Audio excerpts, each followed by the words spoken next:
Today we broke $60 a barrel. We think the oil is going to be under $2 a gallon very soon. That's about 70% lower than what it was just a year ago. So that's a big thing. And when the oil comes down, everything comes down. It's pretty beautiful to watch. AstraZeneca, the largest pharmaceutical manufacturer in the United Kingdom, is committing to offer Americans major discounts on their vast catalog of prescription drugs, one of the great companies, by the way, and a most favored nation's pricing clause. So most favored nation is you're going to pay whatever the lowest price anywhere in the world is, that's what you're going to be paying. And I had it going very well in my first term, interrupted, but I was unable to carry it forward. We started it, but this was something one of the reasons I wanted to run again was we had to have favored nations where the world is not going to be paying just a tiny fraction of what we were paying.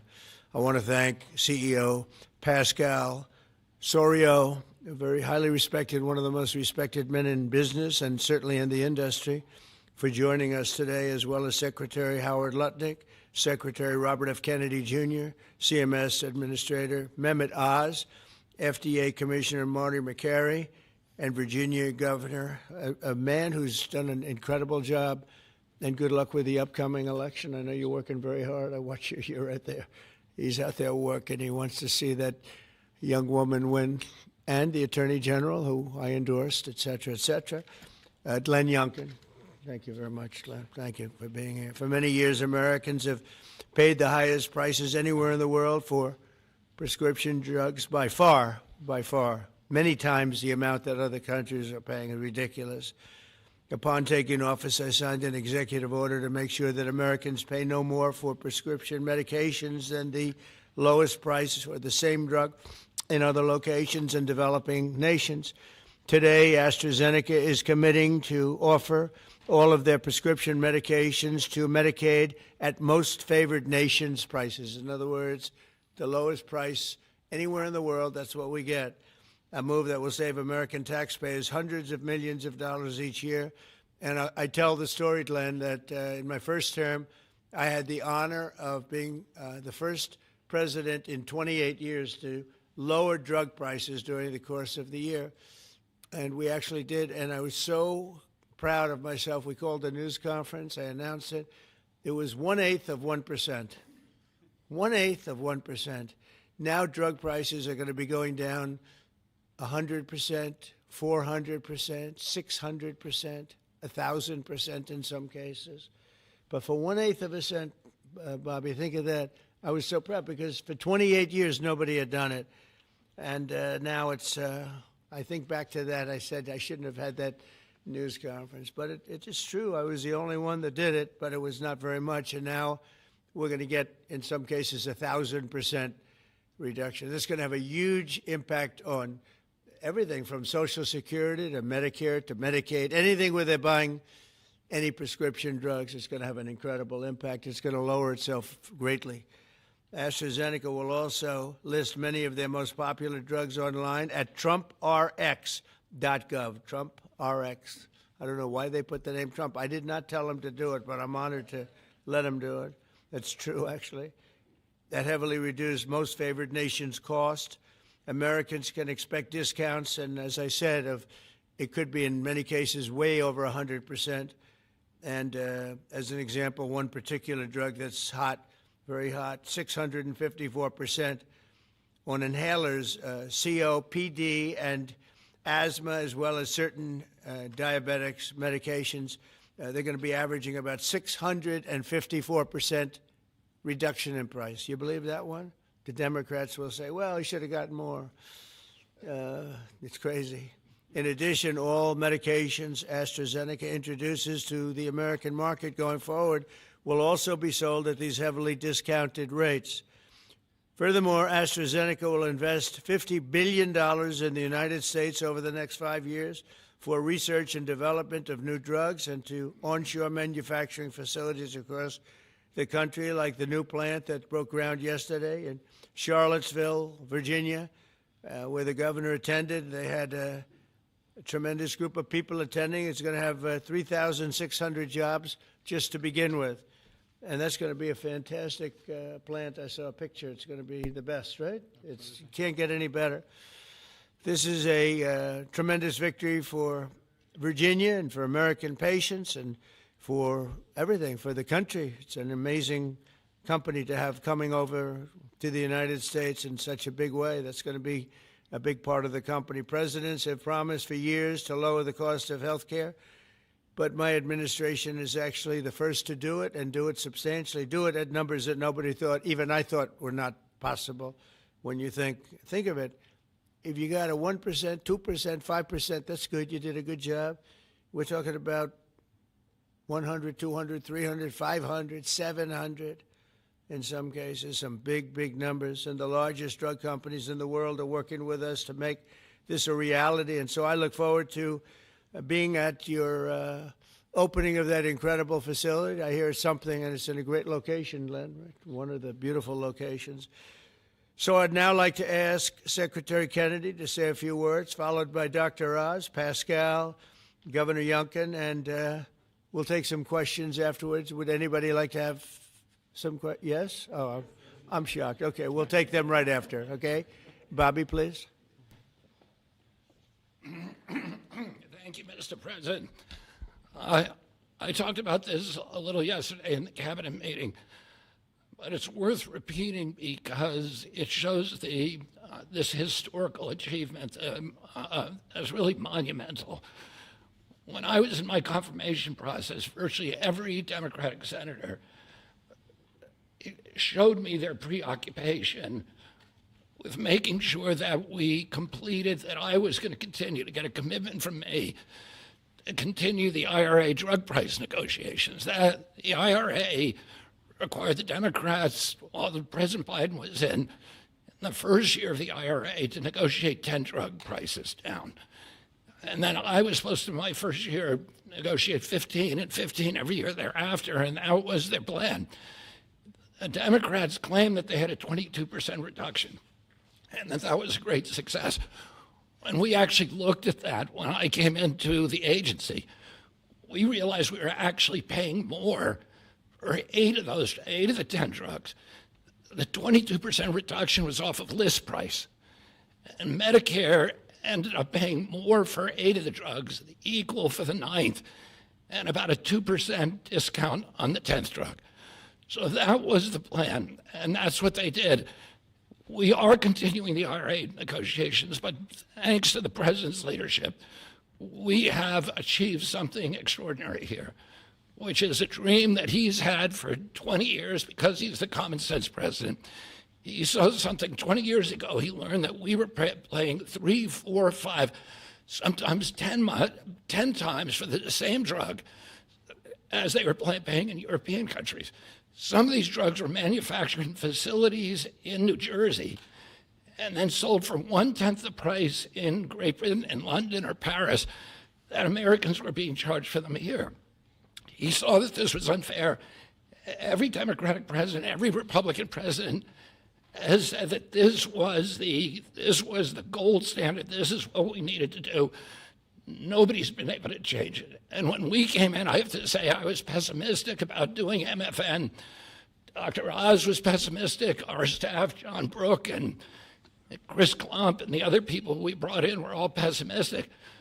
The president saw something that we didn't see, which is we had leverage. And that came through Howard and the tariffs, and we had extraordinary leverage to craft these deals.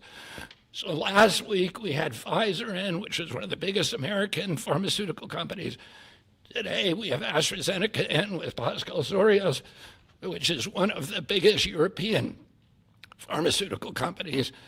And the president asked us to do 3 things. 1, to get MFN prices.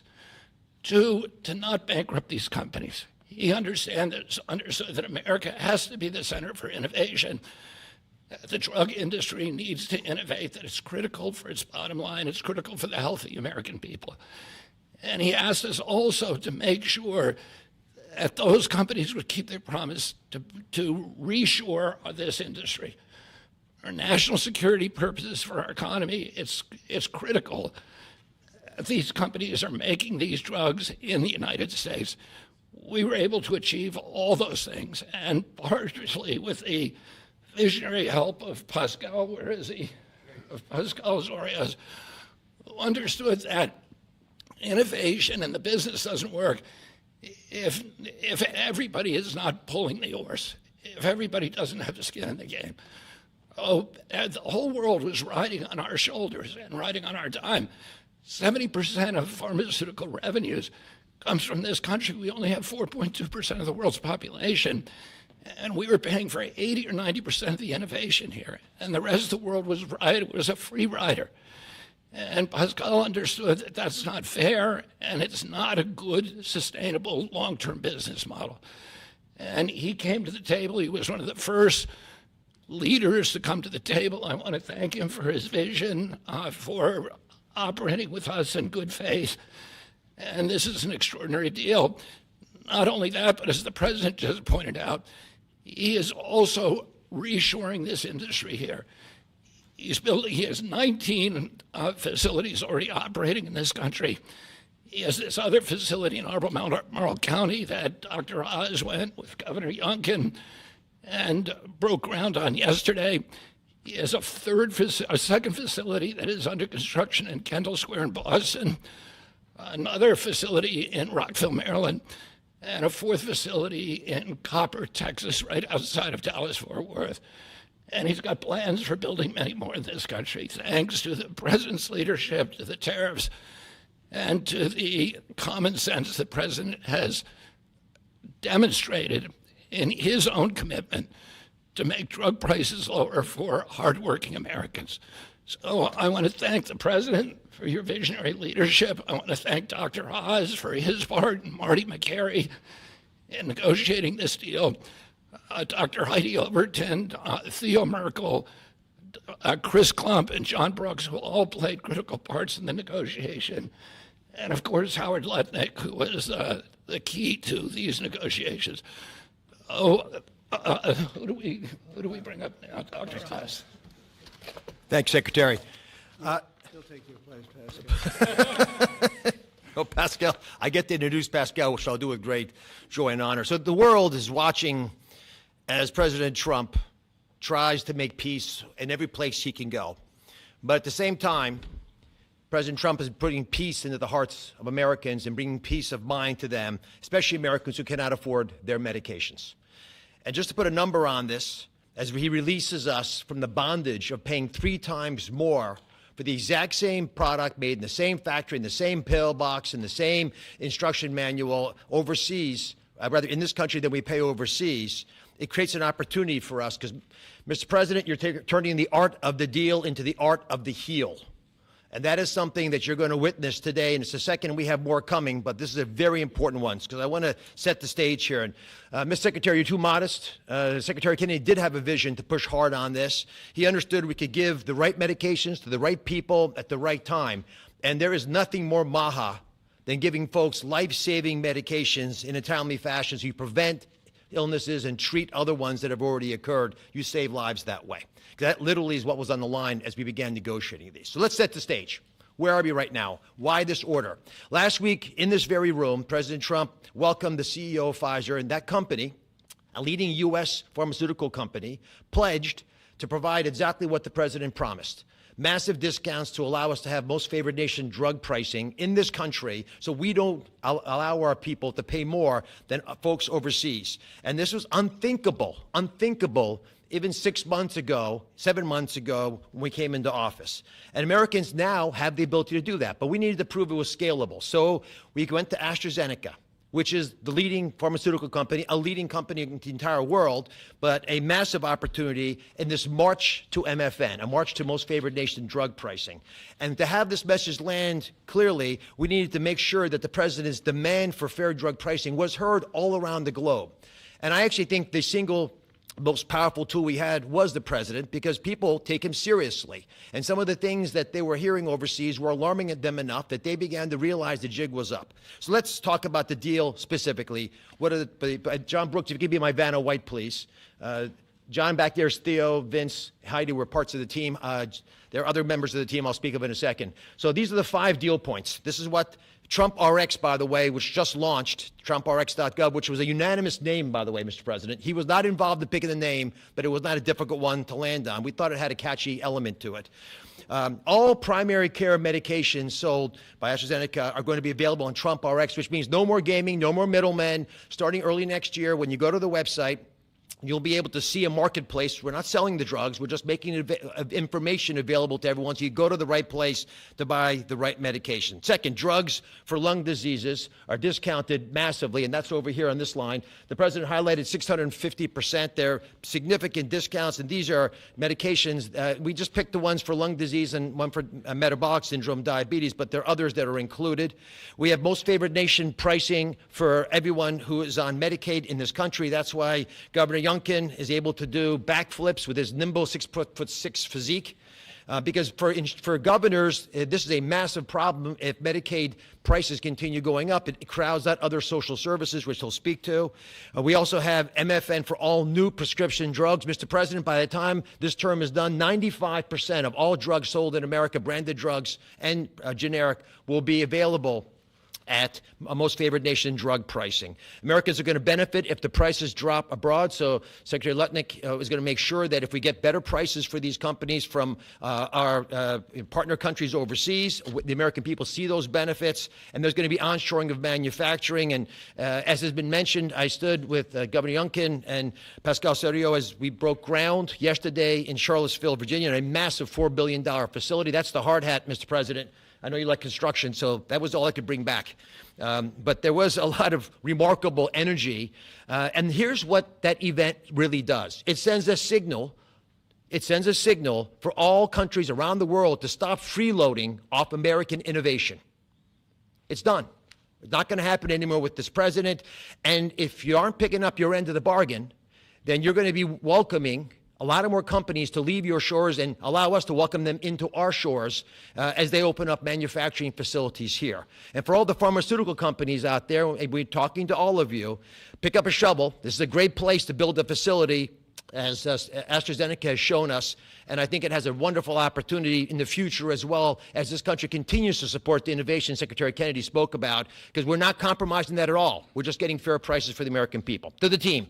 Tough negotiations, Mr. President. You know how hard they can be. You can't get there without world-class negotiators, and we are blessed by individuals to work with the AstraZeneca team who are killers, head-to-head. And why? Because talented people out of the private sector are coming into government to serve this president in a generational opportunity that they feel in their heart will make a difference. John Brooks is part of that team. Chris Klump, Inma Hernandez, numerous other folks contributed as well. But we're open for business. And if you want a great position and a patriot, like the folks who negotiated these deals, please consider coming with us, because the president has made it clear that you will make a difference in government.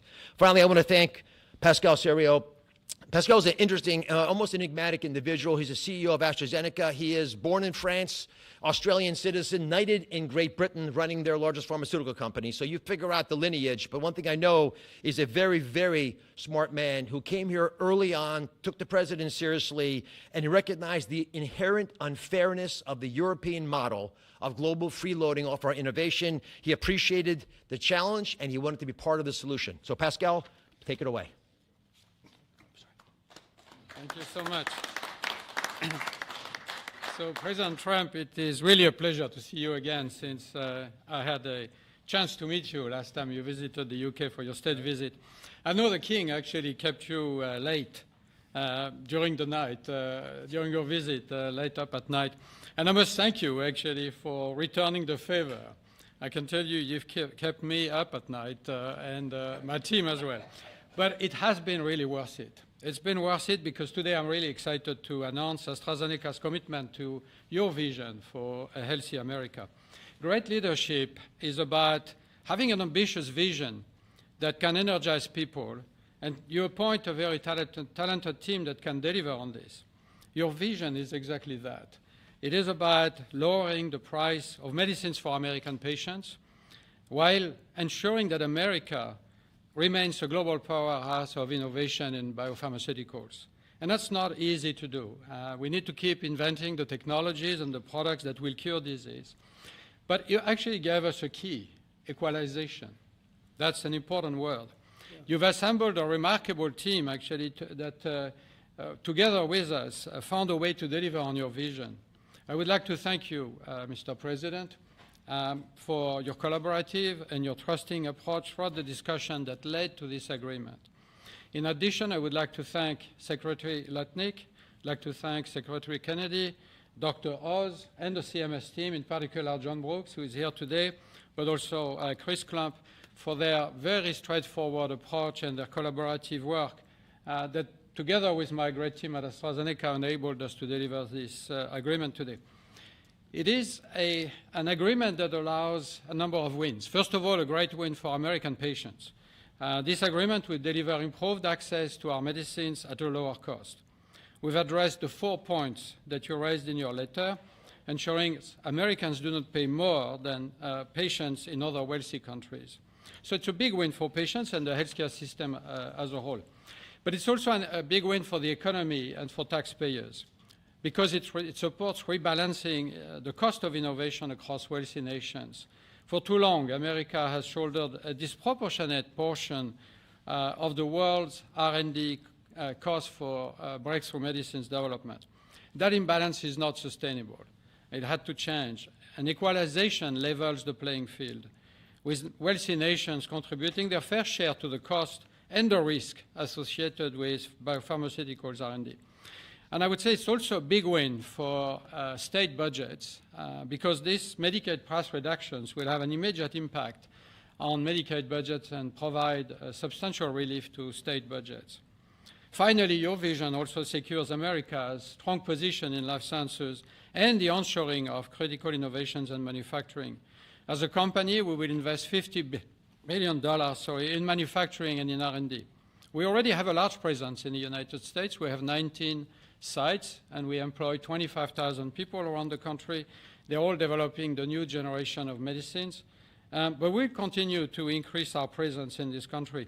We're expanding our manufacturing footprint in Texas. We're building our second large R&D center in Kendall Square in Boston. We are building a cell therapy manufacturing plant in Rockville, Maryland, and there's more to come. So a lot of investment over the next few years.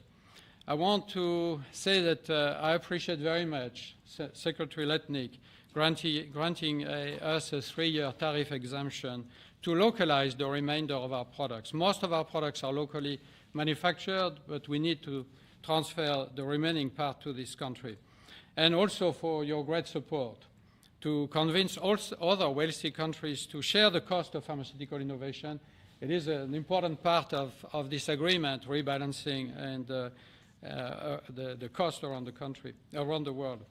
Yesterday showcased our commitment to the United States with this $4.5 billion investment in the beautiful Commonwealth of Virginia to manufacture what we call API, active ingredients for our medicines, but also antibody-drug conjugates that are such a critical part of the future treatment of cancer care, what is called smart chemotherapy, targeted chemotherapy. I want to thank Dr. Oz for joining us for the groundbreaking ceremony near Charlottesville, together with Governor Youngkin. And I actually love your AstraZeneca hat. I know you wanted to bring a shovel, but didn't make it to this beautiful room. I have to say it has been a great pleasure to work with Governor Youngkin and his team, in particular Secretary Segura, on this investment. Like you, President Trump, they are deal makers that move at the speed of business. And it's very important for us company to be able to work with people who understand who we are and move very fast. Our new facility will be a great example of Virginia supporting domestic production of medicines for America, enhancing national security in pharmaceutical supply, but also creates thousands of highly skilled jobs. Governor Youngkin gave me a beautiful Virginia flag that we will proudly fly alongside the American flag in front of our new facility. So AstraZeneca's commitment to the United States is very strong, and this agreement ensures we'll make an even bigger difference for American patients. So, Mr. President, thank you again for welcoming me in this beautiful office and for making this moment possible. Thank you so much. Pascal. Thank you very much. Over to you, Glenn. Well, first of all, I just want to thank everyone for celebrating this landmark moment. This landmark moment is not just a moment to announce a new way to buy less expensive life-saving medicine, but it is a step function change in the way that Virginians and Americans can access medicines. And it is a step function change because historically there was an opaque pricing mechanism that had so many people standing between the manufacturers and the patients that no one knew really what it cost. Well, now we can go direct to consumers. And that's what Trump RX is all about, going direct to consumers, where a consumer can come and find that particular medication that they need and go direct to the company and get the best possible price. Second of all, the most favored nation clause is a groundbreaking moment. It's a groundbreaking moment because, as you've heard, that American customers have been paying 3, 4, 5 times what international customers have been paying. That is just not fair. And Mr. President, I want to thank you for simply recognizing that America must come first. And Americans deserve the best pricing, not the worst.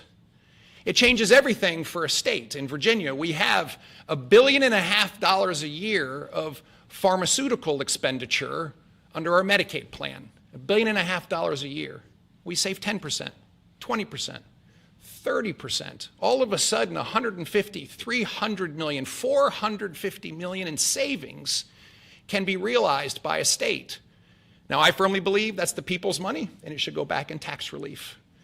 But think about the change that that enables for a state as they manage their health care expenditures. Finally, Mr. President, you have driven a reshoring of critical supply chains that no one thought could happen. The industries that everyone thought were lost are now coming home, and with pharmaceutical manufacturing and active pharmaceutical ingredients particularly coming back to America, it changes everything. It's an economic moment for us. Yes, $4.5 billion into the Virginia economy, and that will in fact translate into $3 or $4 of extra economic impact for every dollar that is spent, 3,600 great paying jobs. But it's even more than that. This is a national security moment. And what you've just heard is one of the leading pharmaceutical companies in the world is choosing America, and yes, Virginia, to invest nearly $5 billion to build the most critical manufacturing for the future of America's health. That's not just a single example. It's happening all over. And in fact, in Virginia, Mr. President, we've been blessed with nearly $10 billion of commitments to build new pharmaceutical manufacturing in the great Commonwealth of Virginia. And therefore, I believe this is a moment to celebrate investment, but more importantly, to celebrate breakthroughs for American citizens to get access to life-saving medicines at costs that they deserve, because they're all made here. Mr. President, you and your cabinet have been amazing. As a governor, I have found that the cooperation with every one of your cabinet members, and sir, yes, you, has been beyond compare that I could ever imagine. I want to thank you for helping us make Virginia great again, too. Thank you.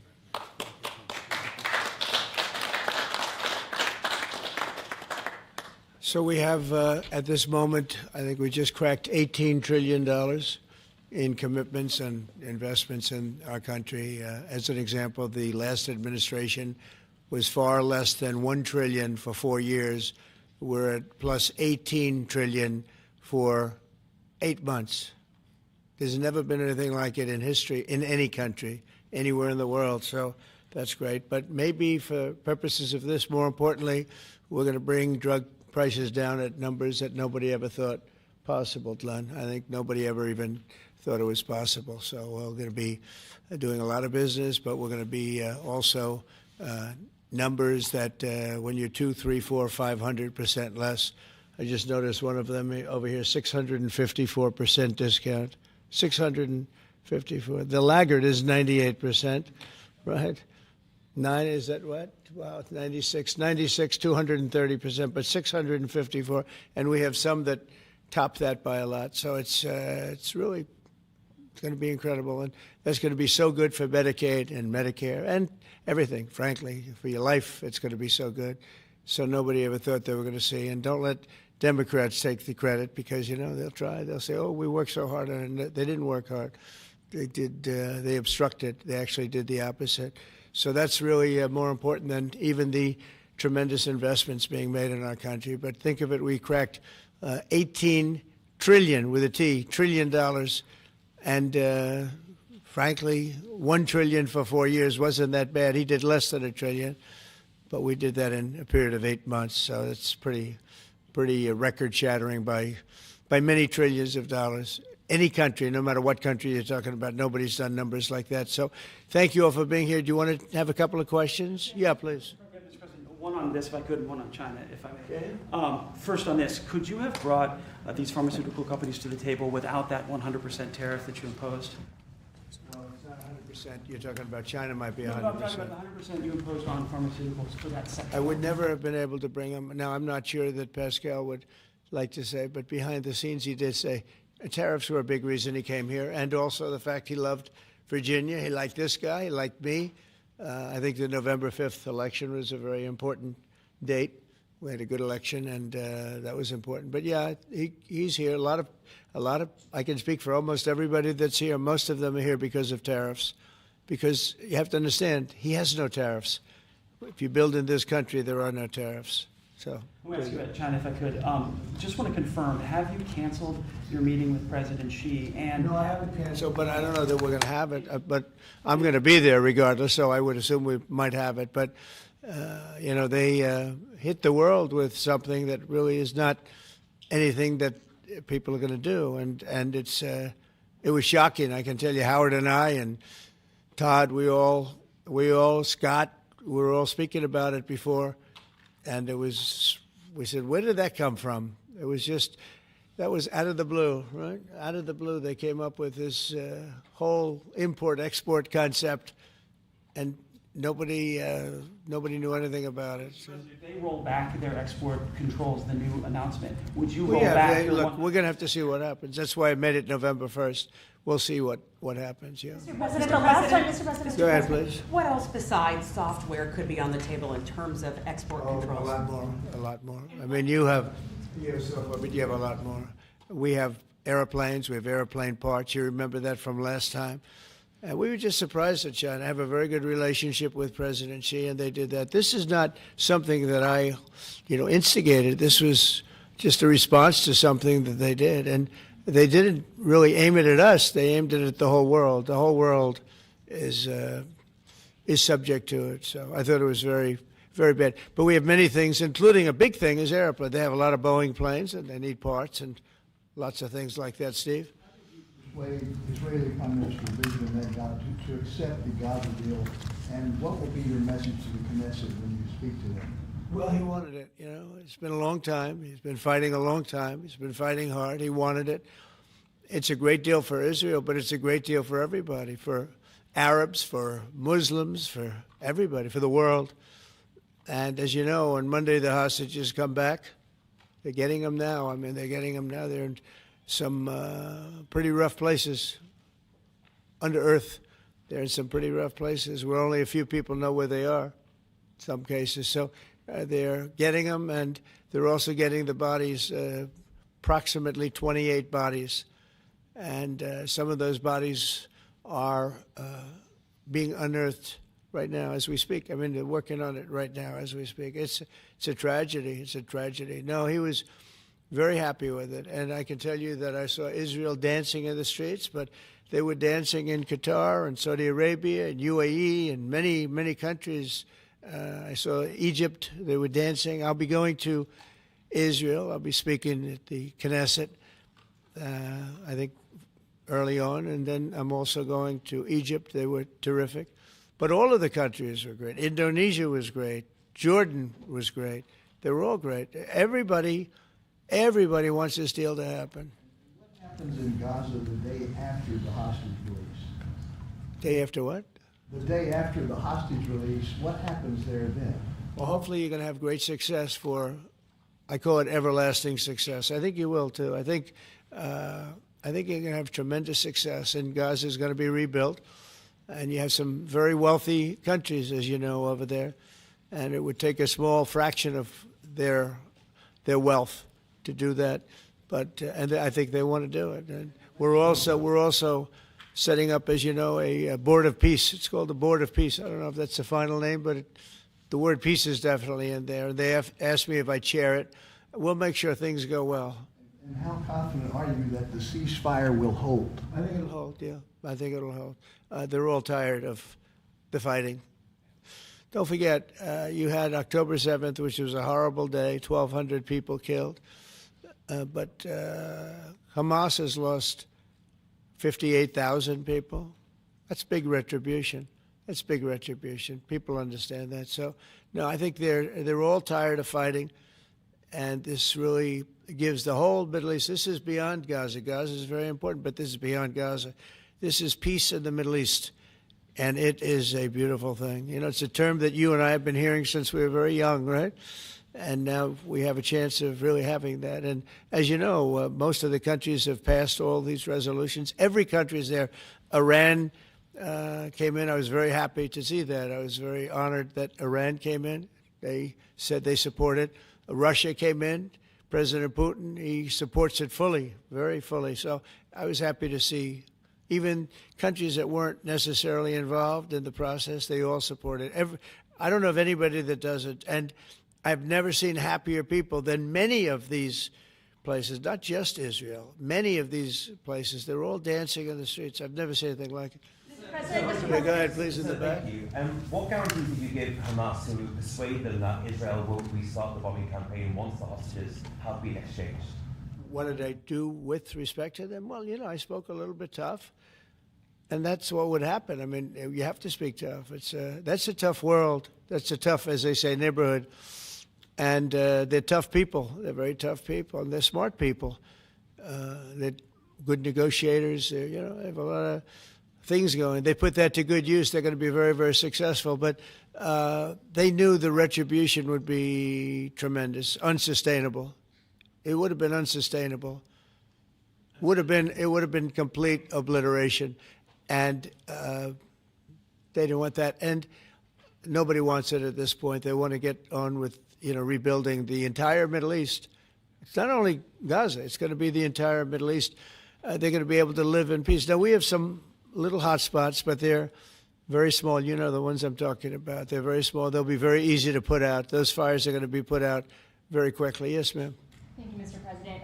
Talking about the Middle East still, going to the phases that come after this first phase, is there consensus on the additional points in your plan, or are the details still being fine-tuned? I think there is consensus on most of it, and some of the details, like anything else, will be worked out, because you'll find out that when you're sitting in a beautiful room in Egypt, it's easy to work something out, but then sometimes it doesn't work from a practical standpoint. So certain little things, but for the most part, there's consensus, yes. Do you intend to hash that out when you're in Egypt? I might, yeah. I mean, I'll be there because I'll be going to, I'll go to Cairo. I think that's where we're going, as opposed to the place of the signing. And we have a lot of leaders from all over the world coming too. I know they've been invited. And then I'm coming back, I believe it's Tuesday night, for Charlie Kirk, a friend of mine, a friend of all of ours, a friend of a lot of the people right here. And we're giving him the Presidential Medal of Freedom, which is the highest honor you get outside of the Congressional Medal of Honor. One's military, one's civilian, but it's the greatest honor. And Erica's beautiful wife is going to be here, and a lot of people are going to be here. So, it's not easy for me to get back. It's a very quick trip, but I'll be making 2 major stops, and then I'll be on the plane trying to get back in time for Charlie. They're going to have a great celebration at the White House, in the East Room of the White House. Mr. President? Russell Vogt said the reductions in force have begun related to this shutdown. How many layoffs have you authorized for this first round, and from which agencies? And it'll be Democrat-oriented, because we figure, you know, they started this thing, so they should be Democrat-oriented. It'll be a lot, and we'll announce the numbers over the next couple of days, but it'll be a lot of people, all because of the Democrats. I mean, they want to give $1.5 trillion to people that came into the country illegally. More important than that, because we all have a big heart. We want people to be taken care of, but you know, we have 0 people coming in. You know that, Glenn, right? That's a pretty impressive number, even for a successful governor. But we've had, for the last 4 months, 0 people coming in illegally. They're coming in, but they're coming in legally. They're coming in through a process that's really a really good process right now, because we want people to come in, but they have to come in legally. So what we're doing is, as these different groups come due, we're going to make a determination. Do we want them or not? And I must tell you, a lot of them happen to be Democrat-oriented. These are people that the Democrats wanted, that in many cases were not appropriate. We fought them at the time, and it was ultimately signed in. And some of these people, these are largely people that the Democrats want. Many of them will be fired. Yes, please, behind. The Nobel Peace Prize was announced this morning. Your thoughts? Which one? The Nobel Peace Prize. Your thoughts? Look, including a very big one, and I'm not. I think to the mind of most, the most important deal ever made in terms of peace. But the one we just signed, it's been signed, sealed, and it's going to start taking place now. It's already started. Monday's going to be a very big day when the hostages come back. But I made 8 deals, transactions of wars. One was 31 years going on. 10 million people were killed. One was 34 years. One was 36, 37. One was 10. One was just starting. 2 were just starting, actually, but they were well on their way. In the case of India and Pakistan, 7 planes were shot down. It was a bad one. And I did it largely through trade. I mean, that one, numerous of them. I talked tariffs. I said, look, if you're going to do that, we're going to put very big tariffs on your country. And they were both great. They stopped fighting, and there were 2 nuclear powers. So, you know, they're all big. They're every one of them big. You take a look at the Congo. You take a look at the Congo and Rwanda. 10 million people killed over a long period of time. Got that one solved. We did a total of 8 as of this. 2 days ago, I would have said 7, which I did say, but the other one was signed up, sealed. As you know, Israel signed it just now. They signed it and they approved it today, their parliament. And it's a great honor to be involved with so many. So the person who actually got the Nobel Prize called me and said, I'm accepting this in honor of you because you really deserved it. A very nice thing to do. I didn't say then give it to me, though. I think she might have. She was very nice. And I've been helping her along the way. They need a lot of help in Venezuela. It's a basic disaster. So, and you could also say it was given out for 24, and I was running for office in 24. You know, all of the transactions that we did in terms of closing. But there are those that say we did so much that they should have done it. But I don't take. I'm happy because I saved millions of lives.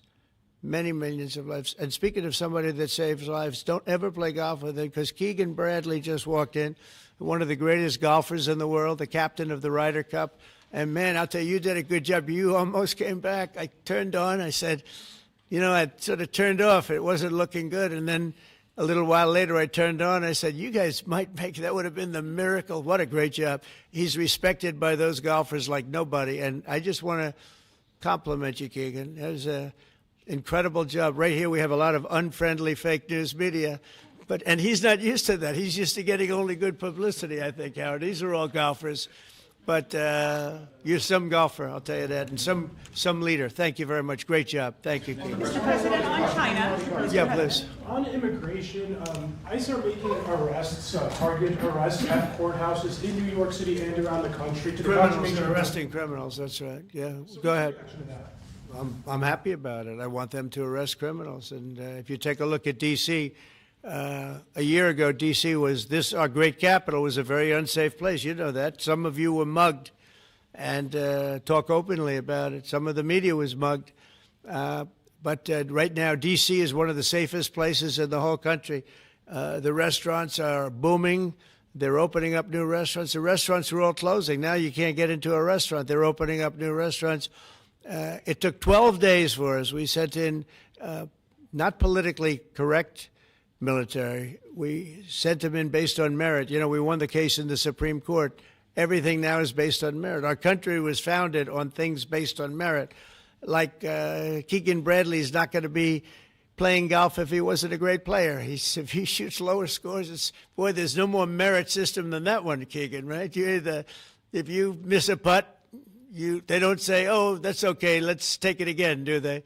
No, it's based on merit. Everything's based on merit.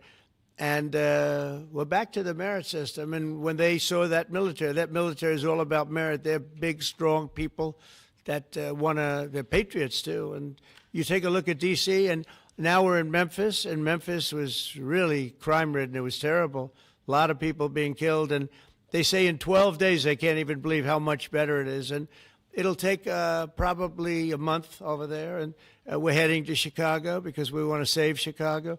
Do you know they had over 4,000 people killed in Chicago over a short 4,000 people. And I have to watch this slob of a governor stand up and say that, well, everything's okay. We've got it under control. They had 4,000 people murdered over a very short period of time. There's not a city in the world, I don't believe, that can claim, you know, you hear so much about different, I won't, embarrass anybody, like by saying Mexico City or by saying anywhere in Afghanistan. There's no place like that. And then I have to listen to the mayor who's got a 5% approval rate, maybe less. He's an incompetent man. And the governor's an incompetent guy. He's a guy that was thrown out of his family business like a dog. And I know his family very well. And now he's a governor. And when I watch him trying to say that it's okay, we have crime under control, I lost 4,000 people over a very short period of time. I believe it's like 7,000 people were shot but didn't die, but 4,000 people died. And then he gets up and talks about how it's not a problem. Or Portland, Oregon. I mean, every time I look at that place, the place is burning down. There's fires all over the place. When a store owner, there are very few of them left, but when a store owner rebuilds a store, they build it out of plywood, and they don't put up storefronts anymore. They just put wood up, because they know it's going to be ripped down. And then I hear how wonderful it is. It's not wonderful. It's a disaster. That's almost an insurrection, that place. So we put our people in there, and they do the job, and they've really done the job. And the beautiful thing is we've done it. 12 days we had this place safe, and now it's, I would say within a month, it was beautiful. And it continues to be. That was 3 months ago. I'll tell you, D.C. now is one of the hottest places, just like this country. We were a dead country, and you've heard me say it 100 times. We were a dead country. King of Saudi Arabia said it. Others say. The Emir of Qatar said it. Many. UAE said it. The leader, great leader, UAE, all great leaders. They said effectively the same thing. 1 year ago, we had a dead country. Now we have the hottest country anywhere in the world. I just want to thank everybody, and I want to, in particular, thank AstraZeneca. What a great company you have. What a company you've built. You've been there a long time and done some job. It's an honor to have you. I assume you're going to build, so it's $4.5 billion for a plant. That's a pretty big plant, isn't it? I was going to say, could he make it a little bit more?